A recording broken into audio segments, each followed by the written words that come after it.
tampoco nos deberían dejar de lado en ningún momento. Es decir, sea cual sea la decisión que tomemos,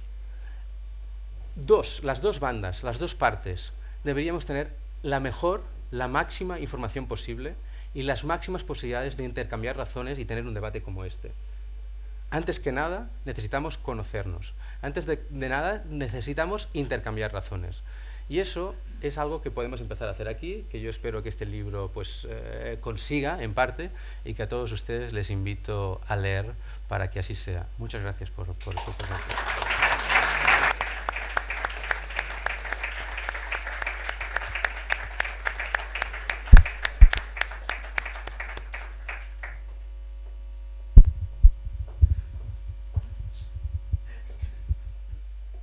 Pido disculpas porque, aunque soy el editor del libro, voy a hablar como ciudadano Joaquín y nada más.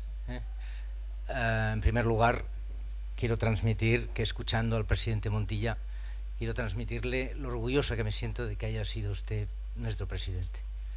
Escuchando a Iñaki Gabilondo, lo único que se me ocurre pensar es qué lástima que tenemos rey, porque sería un presidente de la República maravilloso, de todos los catalanes incluidos.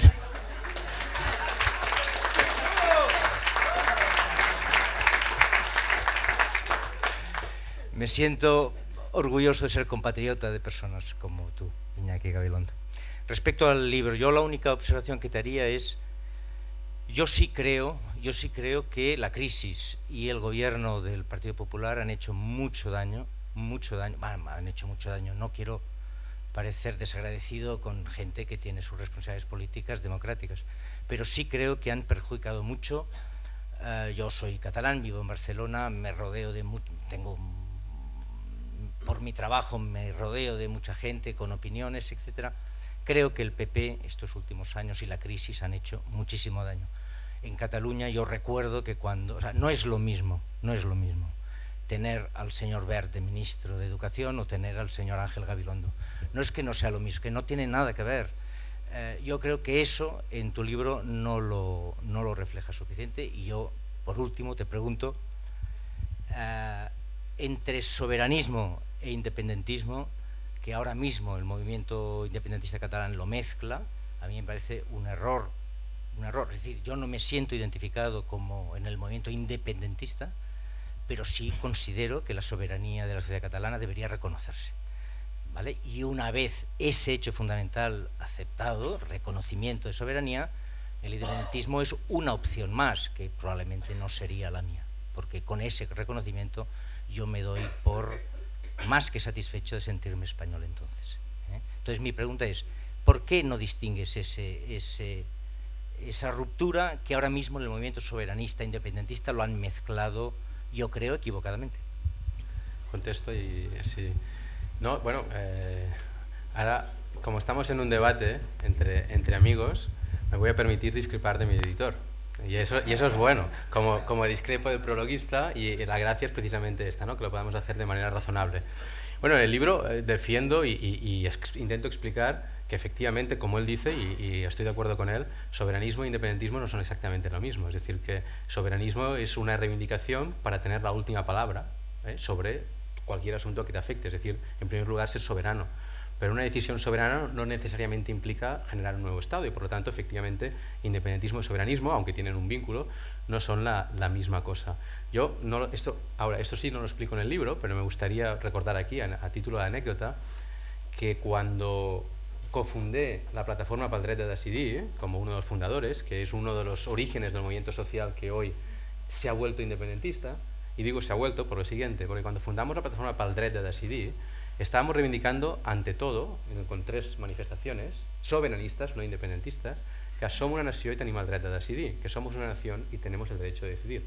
Ese derecho de decidir no implicaba necesariamente una reivindicación independentista, sino sencillamente tener la última palabra, es decir, una palabra soberana, sobre aquellos asuntos que nos competen, especialmente cuál va a ser nuestro encaje en el Estado.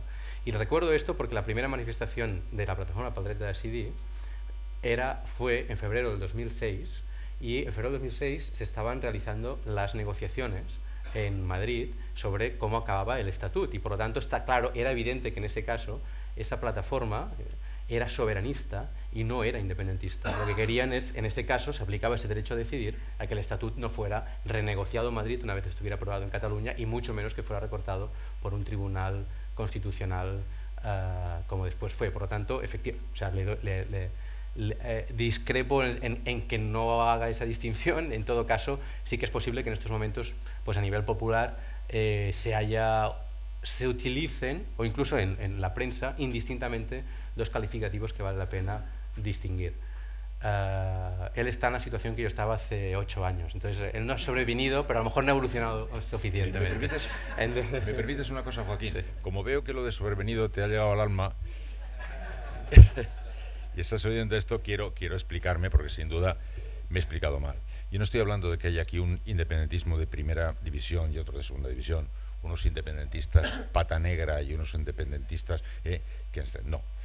Como a mí lo que me preocupa sobre todo es si se está a tiempo, y como estamos hablando aquí de construir pasarelas, estamos intentando ver si los diálogos reordenan las cosas, me pregunto si estamos ya a tiempo. Yo creo que España es una nación de naciones, lo he creído siempre, no he sido muy popular por haber creído eso, pero lo he creído toda mi vida, y tengo la impresión de que mientras no nos enfrentemos con esa realidad no vamos a poder acomodar nunca nada.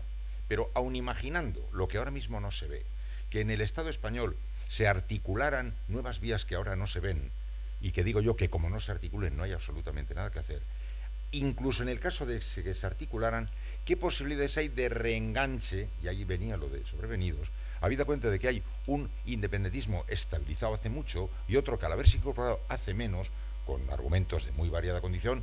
La racionalidad que tú expresas me parece y sin marcar dos clases, la posibilidad de que hubiera un retroceso de algunas voluntades que todavía no estuvieran suficientemente bien fijadas y que en un marco nuevo de España se pudieran colocar, o si sencillamente ya no se ha llegado a tiempo, o si sencillamente es inútil todo lo que estemos hablando hoy aquí, porque hay muchísima gente que ahora mismo dice, somos independentistas, miren, no hablen ya de acuerdos, ni de estados federales, ni de confederales, ni de nada, porque eso ya es absolutamente igual, es batalla perdida. Yo ahora me quería referir a ese asunto, y por eso el tema del tiempo me parece capital. ¿Tú crees que se está a tiempo de montar una nueva relación? Desde luego, a mi juicio, imposible si no es con un nuevo enfoque del Estado español. Pero ¿se está a tiempo o ya crees que es irrecuperable para ese tipo de reencuentro esa sociedad catalana que se llama independentista? ¿O hay en esa sociedad catalana independentista un independentismo que no es de segunda división, pero que todavía estaría en condiciones de enfrentarse con este? Quería hacer esa precisión.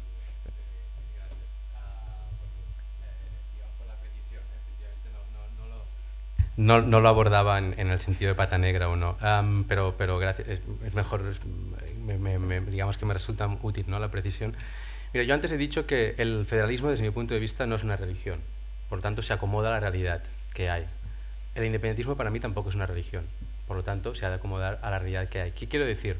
Que en primer término, para mí, el independentismo es una solución a unos problemas que no he encontrado por otras vías, con lo cual efectivamente si hubiera un cambio, un contexto, en mi caso, y en el caso a lo mejor de otros independentistas, digamos, pues resultaría razonable pensar en otras posibilidades. Entonces, quiero decir que, ahora bien, lo que en este caso sí creo que no hay vuelta atrás es en la autopercepción, en la reivindicación y en la voluntad de pensarnos como soberanos, catalanes soberanos. Es decir, yo quiero tener la última decisión sobre esto. O sea, como independentista, tal como yo lo he descrito, digamos que para mí la independencia es una posible solución, no me sirven reformas constitucionales solo, en las que yo vote junto o con el resto de ciudadanos españoles sin ninguna otra diferencia, es decir, como seremos los ciudadanos españoles del noreste peninsular. No, yo quiero votar como catalán, y es precisamente esa exigencia. Queremos votar, digamos, como catalanes, en tanto que en una nación. Y eso es muy no solo es muy básico, sino que es muy radical y al mismo tiempo está en el origen de los problemas, incluso, si me permites, de la teoría política, porque aquí el problema, o una forma de describir el problema, Iñaki, es que todos reconocemos la democracia, nadie pone en duda que la democracia es la mejor forma de gobernarnos, pero aquí tenemos una discusión sobre cuál es el tema relevante sobre el que aplicar la democracia. Porque es evidente que las mayorías, ¿no?, que una mayoría española es una minoría europea, y por tanto una decisión democrática en Europa puede ir en contra de la mayoría española. Y que una mayoría en Cataluña es una minoría en España. Y por lo tanto que democráticamente nuestra voluntad, que me gustaría afirmar como soberana, puede ser, digamos, despreciada, menospreciada. Es decir, lo que no puede ser es que en un Estado plurinacional, o que debería ser plurinacional, haya la percepción, y yo creo que es algo más que la percepción, creo que me atrevería a decir como politólogo, tendría argumentos para objetivar la afirmación que voy a hacer, los catalanes seamos una minoría permanente. Y que en un marco democrático, como minoría permanente, ciertas decisiones democráticas se tomen sin tener en cuenta o sin tener suficientemente en cuenta las preferencias mayoritarias de los catalanes. ¿Y atisbas en el horizonte alguna cosa, una brisita que te haga sospechar la posibilidad de que quepa esa relectura plurinacional del Estado? ¿O no? Yo no, pero yo no precisamente porque no la veo, he optado por esa solución independentista, pero nuestro compañero de mesa, el presidente Montilla, discrepará al 100% de mí, y por lo tanto, pues cuando nos demostremos mutuamente, ¿no?, qué es posible hacer, pues si la reforma federal puede dar respuesta a la lista de problemas, de inquietudes. Hay un capítulo que solo son preguntas, ¿no? Preguntas preguntas sin respuesta, sin ser respondidas demasiado tiempo, algo así, no recuerdo exactamente. Cuando esas respuestas tomen acomodo, pues efectivamente. Pero tú te imaginas, Iñaki, para empezar, una España que permite las selecciones catalanas, porque hay un apoyo para las selecciones catalanas, por ejemplo, para empezar por aquí. Una España en la que se renegocia y se establece una definición plurinacional explícita, que defiende el catalán en Europa, por empezar por estos temas más de identidad y reconocimiento identitario, que establece un trato fiscal donde como mínimo se defiende la ordinalidad y donde no hay un déficit fiscal permanente que se puede calcular con distintas metodologías, pero que podríamos ir del 5% al 8% del PIB, o lo podemos discutir. Una España en la que las inversiones se hagan con criterios de racionalidad y no de centralidad, digamos, de radialismo desde Madrid, y que por lo tanto pues el corredor mediterráneo se haga antes que un tren que va, pues no sé, ¿no?, a una ciudad o un AVE sin tanta demanda. Una España donde un rey pueda hacer un discurso, no solo diga buenas noches o gracias en catalán, sino que haga un discurso la mitad en catalán, como hacen, digamos, los presidentes de gobierno, no solo de Estado, los presidentes de gobierno de federaciones como el Canadá, ¿no?, que llega a Australia, pongo este ejemplo en el libro, llega a Australia es un país, ¿no?, digamos, de lengua inglesa, y lo primero que hace en su rueda de prensa es hablar en francés. Y dice, bueno, pues es absurdo porque este señor habla inglés, y dice, no, porque justamente el francés es una lengua oficial, y como ustedes me van a preguntar en inglés, primero hablo en francés. No sé, es una cuestión de imaginárselo, pero yo no sé si tú te lo imaginas en España. A mí ahora mismo me cuesta. No, yo lo que quiero saber es, pues estamos ya metidos en una cita electoral y es el presidente, es si lo que en principio parece inexorable es que nos encontremos con un Parlamento más fraccionado de lo que tradicionalmente solíamos tener. Si ese Parlamento, que puede naturalmente no ser así, porque hasta que el ciudadano no vote nadie sabe nada, va a poder estar en condiciones de armar los consensos mínimos capaces de modificar el patio institucional español como para acoger este tipo de nuevas realidades o no. Eso es lo que ahora digo que me preocupa a mí, porque los temas de debate son muy interesantes, pero está el toro en la plaza. Es como digo, a mí me parece muy interesante que el torero reflexione qué me ha traído aquí, por qué me hice torero, pero no es un tema bien interesante saberlo, pero es que estás vestido de luces y acaban de abrir la puerta del Toril y sale un morlaco de 650 kilos, lo cual quiere decir que el tema es muy interesante, pero ahora la cuestión ya no está ahí, está en otro sitio.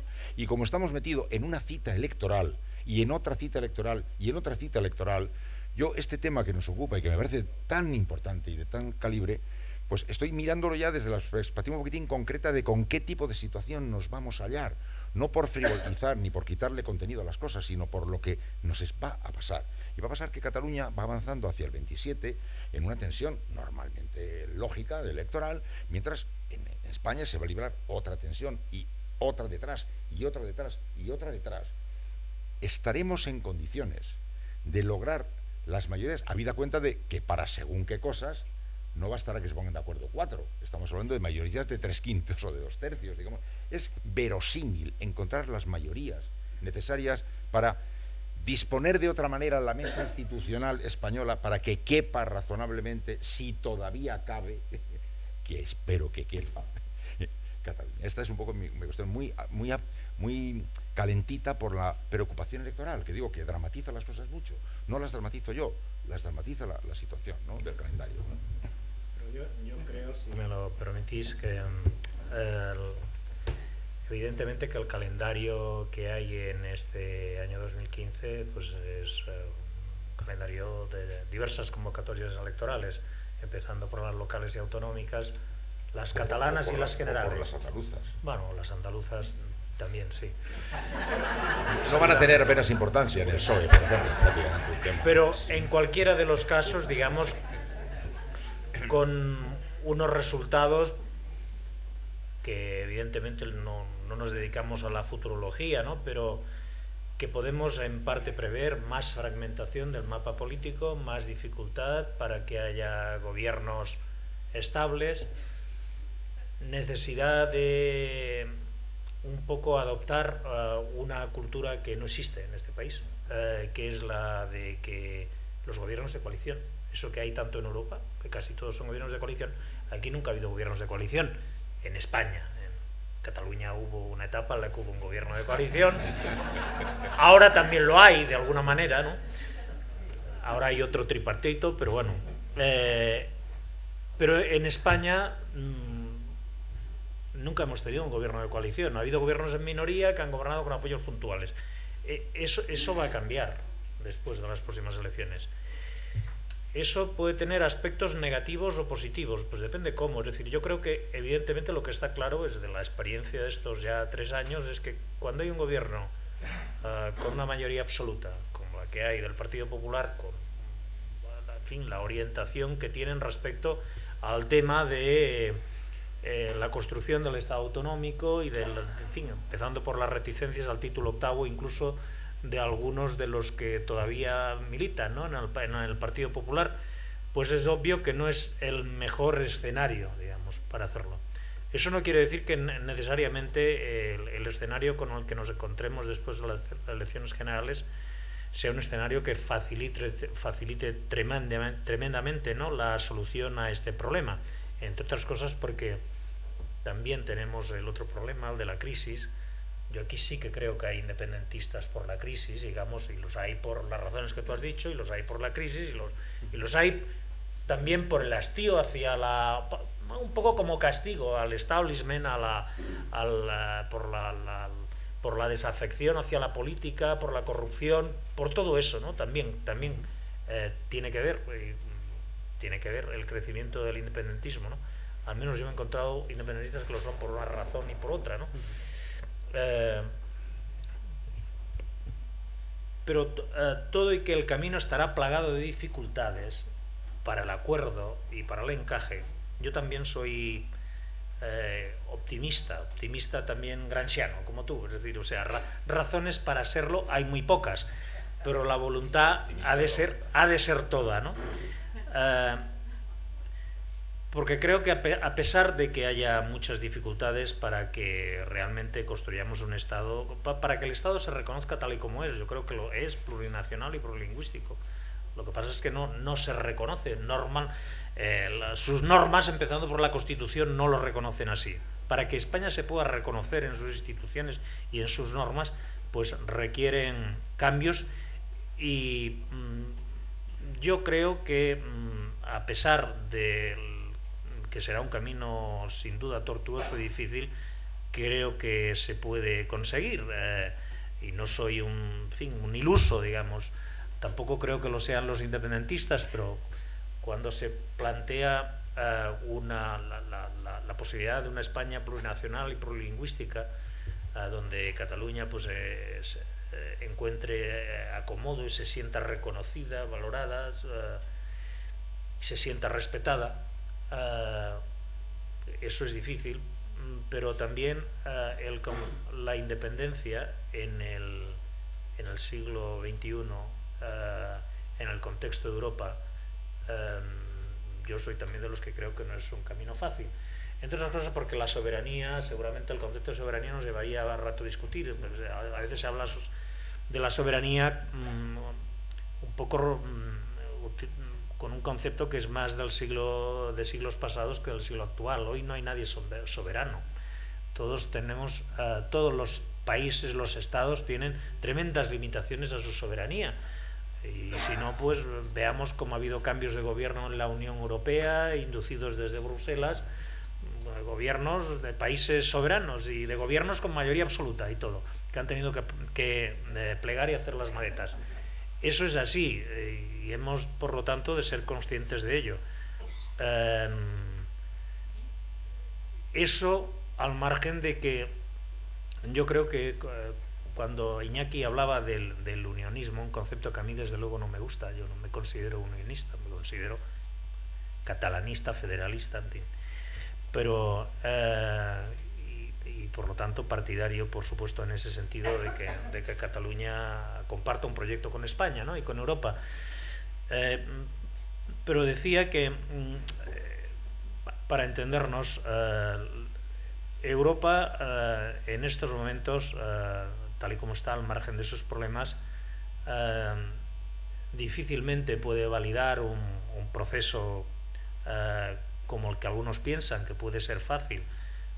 Tú has puesto aquí, tú no lo ves tan fácil, pero hay otros que lo ven muy fácil, que decían, y no estoy hablando de cualquiera, personas con mucha responsabilidad política, que el año 2014 era el último año que se hacía un presupuesto autonómico. Bueno, pues eso es, no sé dónde es vivir. Seguramente no es tocar mucho de pies a tierra. Entre otras cosas porque lo importante no es solo lo que tú declares. Un Estado no se construye con una declaración de independencia, es obvio. Con una de las cosas que se constituye es con que otros te reconozcan. O sea, no, lo importante no es que tú digas lo que eres, sino que otros te reconozcan como tal. Tú, por muy guapo que digas que eres, si las señoras no te miran, pues mal asunto, ¿no? Es decir, y ese camino está lleno de muchas más dificultades de las que algunos quieren reconocer. Y por supuesto que la reforma constitucional, el ir hacia un Estado plurinacional, lo que planteamos los federalistas, no es fácil. Seguramente puede ser lo más fácil en un nuevo contexto, pero desde luego no, o menos difícil, pero desde luego no fácil, pero lo otro también, porque las decisiones unilaterales, aunque sean por la mitad más uno, no van a ser reconocidas, no nos engañemos. Cataluña no es Kosovo, España no es un país del este de estos que se ha desgajado del Imperio Soviético. Hay una parte muy importante de ciudadanos de Cataluña que no la avalarían. La fractura, a mí una de las cosas que más me preocupa es la fractura interna ya. La fractura interna que se ha ido produciendo, hay que decir, no como en otros lugares, afortunadamente, es decir, pero de personas que dejan de hablar de política en la familia, de eso, digamos, hay algunas. O de gente que no quiere expresar, no quiere opinar respecto a la independencia por temor a, pues o es precisamente, pues no en el medio en el que se mueven, a no ser valorado. Yo creo de verdad que no es que el problema puede venir, entre otras cosas, también por eso, por las personas que ven que incluso las personas que defienden, ¿no?, la independencia, que es un proceso que si se precipita, lo que puede haber es un paso atrás sustancial. Yo también lo creo. Eso depende cómo, digamos. Pero claro, es poco defendible decir que después de unas elecciones, con la mitad más uno de los diputados se puede declarar la independencia, y resulta que con la mitad más uno de los diputados no. Necesitas 2/3 para proponer un cambio de estatuto, o para aprobar una ley electoral, y estamos sin ley electoral porque requiere 2/3. 2/3 para hacer una ley electoral y la mitad más uno para declararla un hecho irreversible, digamos, como sería la independencia. eso hay sectores de la sociedad catalana que no pasarán por ahí, y yo creo que eso algunos lo tendrían que ver. Bien, seguramente para que las cosas puedan avanzar todavía se han de estropear algo más. Es una conclusión un poco desgraciada, pero a pesar de ser optimista, seguramente las cosas todavía dentro de un tiempo, al menos a corto, pueden ir a peor. Eso es lo que yo creo. Esto, recuerdo que Shlomo Ben-Ami, el que fue embajador, dijo una frase que a mí me estremeció un día. Dice, ¿cuál es la solución? Dice, la única esperanza es la catástrofe. Dice, cuando estamos además viendo que no se termina nunca de llegar a la catástrofe, siempre la catástrofe admite una catástrofe mayor. Digo, a ver cuándo llega por fin la famosa catástrofe que admita ahí al comienzo de las clases. Bueno. Sí, yo comparto las reflexiones iniciales que hacía Joaquín. Añadiría una reivindicación en relación al autor, y es que como forma parte probablemente de la modestia, ¿no? Ha sido profesor mío durante mucho tiempo, no fui uno de sus mejores alumnos, pero aún así guardo un buen recuerdo. El autor introdujo en Cataluña, en el debate público, el concepto que ha marcado la agenda de los últimos años, que es el concepto de derecho a decidir, como adaptación de no exactamente el derecho a autodeterminación, y como forma también de encontrar consensos y que fuera fácilmente aceptable por una mayoría de la población. Y me gusta reivindicarlo porque ha sido el término. Ya hemos pasado a otra fase y ya no hablamos de derecho a decidir, por lo menos tanto, en relación a esto. Yo quería hacer dos cuestiones y una previa. Yo soy un catalán que nací en Santander y vivo en Madrid. Y esto lo digo para también ayudar a entender la complejidad y la sutilidad de la política en Cataluña. De forma un poco provocadora, cuando a mí me preguntan, ¿te sientes catalán o español? Yo digo, no, digo catalán. Digo, ¿pero solo catalán? Digo, sí. Digo, y me siento solo catalán porque es mi única forma, porque es donde he socializado, porque es donde he crecido, de expresar mi hispanidad o mi españolidad. Y mientras esto no se entienda también en España, probablemente de ahí hay algunas de las situaciones que hay. Acto seguido, añado, yo no soy independentista, y no lo soy porque sinceramente, honestamente, creo que no es el mejor escenario. Tengo muchos amigos que han hecho han sido independentistas sobrevenidos o que han cambiado de criterio en relación a esto. Y recuerdo el caso de uno que es común, sí, pues es marxista y ahora es independentista, antes era federalista. Y digo, oye, ¿por qué continúas siendo marxista? Porque al final también difícil lo tienes también para, ¿no?, imponer o que tu sistema de orden económico exista. Mis dos preguntas, y va muy relacionado con esto, la primera es en relación a los costos de transición. Yo creo que yo ya he superado por lo menos la fase de si es viable o no una Cataluña independiente. Lo es, porque hay variables económicas, digamos, que podrían sustentarlo. El problema principal es el coste de transición hacia un nuevo escenario y si vale la pena. Efectivamente, conocemos los costes de quedarse, pero no se ha hablado excesivamente de los costes de irse, porque no es lo mismo irse de una manera que de otra, y porque añadiendo otra complejidad al escenario probable que nos podamos encontrar el 27 de septiembre, existe la posibilidad de que haya una mayoría absoluta de diputados y no de votos, la cual cosa va a añadir aún más dificultades a todo el debate. Y la segunda cuestión, no hay conversión política probablemente, por lo menos en Madrid, que es lo que últimamente conozco, donde no sale de Podemos, ¿no? Y me gustaría hablar de Podemos en relación a su afectación a este debate.